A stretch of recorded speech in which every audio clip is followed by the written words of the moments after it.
रामायण के सभी चरित्रों के बारे में आप में से सभी लोग जानते हैं। सबको पता है कि भगवान राम के 3 भाई थे, भरत, लक्ष्मण, शत्रुघ्न। लेकिन आप में से बहुत से कम लोग यह जानते होंगे कि इनके अलावा भगवान राम की एक बहन थी जिसका नाम था शांता। रामायण में भी शांता का बहुत कम जिक्र किया गया है। शांता इन चारों भाइयों में सबसे बड़ी थी। वह राजा दशरथ और कौशल्या की पुत्री थी।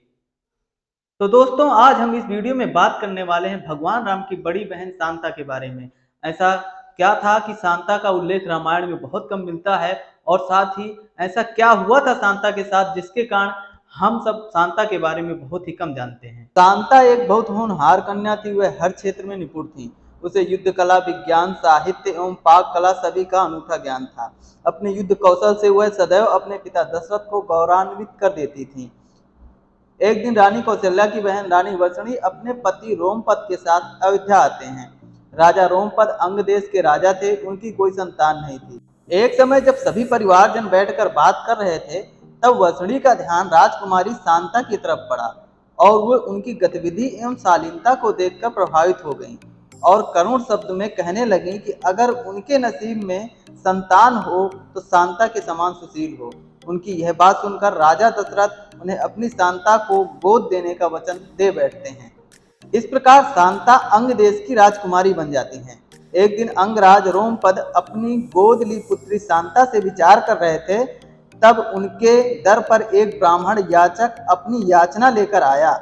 लेकिन रामपद अपनी वार्ता में इतने व्यस्त थे कि उन्होंने ब्राह्मण की याचना सुनी ही नहीं, और ब्राह्मण को बिना कुछ लिए खाली हाथ जाना पड़ा। यह बात देवताओं के राजा इंद्र को बहुत बुरी लगी, और उन्होंने वरुण देवता को अंग देश में बारिश न करने का हुक्म दिया। वरुण देवता ने यही किया, और उस वर्ष अंग देश में सूखा पड़ने से हाहाकार मच गया।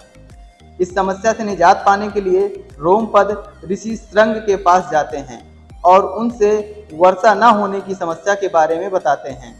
ऋषि श्रृंग के आदेशानुसार पूरी विधि विधान से यज्ञ संपन्न किया जाता है, और वर्षा होती है, और साथ ही सूखे की समस्या भी खत्म हो जाती है। ऋषि श्रृंग से प्रसन्न होकर रोमपद अपनी पुत्री शांता का विवाह ऋषि श्रृंग से कर देते हैं। अब शांता के बाद राजा दशरथ की कोई संतान नहीं थी, तो वह अपने वंश के लिए बहुत चिंतित थे। तब वे ऋषि श्रृंग के पास जाते हैं और उन्हें पुत्र कामाक्षी यज्ञ करने का आग्रह करते हैं। तब राजा दशरथ के लिए पुत्र कामाक्षी यज्ञ किया जाता है। यह यज्ञ ऋषि श्रृंग के आश्रम में किया गया था। आज भी इस स्थान पर इनकी स्मृतियां मौजूद हैं। इस यज्ञ के बाद प्रसाद के रूप में खीर रानी कौशल्या को दी जाती है, जिसे वो छोटी रानी कैकेयी के साथ बांटती हैं, और बाद में ये दोनों रानियां अपने हिस्से में से एक एक हिस्सा छोटी रानी सुमित्रा को देती हैं, जिसके फल स्वरूप सुमित्रा को 2 पुत्र लक्ष्मण एवं शत्रुघ्न होते हैं, तथा रानी को राजा दशरथ के ज्येष्ठ पुत्र राम की माता बनने का सौभाग्य मिलता है, और कैकेयी को एक पुत्र भरत रत्न की प्राप्ति होती है। इस प्रकार शांता के त्याग के बाद राजा दशरथ को 4 पुत्र प्राप्त होते हैं।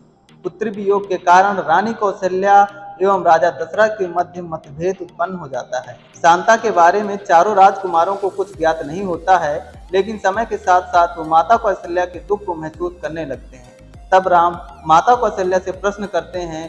तब राम को अपनी ज्येष्ठ बहन शांता के बारे में पता चलता है, और वे अपनी माता को बहन शांता से मिलवाते हैं। इस प्रकार वे अपने माता पिता के बीच मतभेद को दूर करते हैं। देवी शांता के बारे में वाल्मीकि रामायण में कोई उल्लेख नहीं मिलता है, लेकिन दक्षिण के पुराणों में स्पष्ट रूप से शांता के चरित्र का वर्णन किया गया है। भारत के कुल्लू में श्रृंग ऋषि का मंदिर है, एवं वहां से 60 किलोमीटर दूरी पर देवी शांता का भी मंदिर है।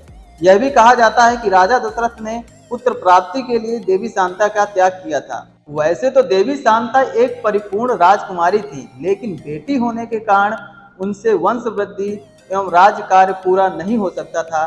शायद इसी कारण राजा दशरथ को उनका परित्याग करना पड़ा।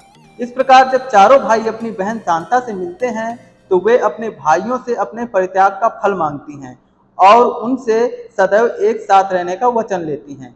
भाई भी अपनी बहन के त्याग को व्यर्थ नहीं जाने देते, और जीवन भर एक दूसरे की परछाई बनकर रहते हैं। तो दोस्तों, रामायण एक ऐसा ग्रंथ है जिसमें सभी रिश्तों की गहराइयां, मर्यादा एवं महत्व के बारे में बताया गया है। साथ ही रामायण से जुड़ी कहानियां हमारे व्यक्तित्व विकास और संस्कारों में सहायता प्रदान करती हैं। तो दोस्तों कैसी लगी यह जानकारी? क्या आज से पहले आपको इस जानकारी के बारे में पता था? यदि पता था तो हमें कमेंट सेक्शन में जरूर बताएं। यदि आप आगे ही ऐसी जानकारियां और प्राप्त करना चाहते हैं तो हमारे चैनल को सब्सक्राइब करें और जुड़े रहें शैलेंद्र टीवी के साथ। धन्यवाद।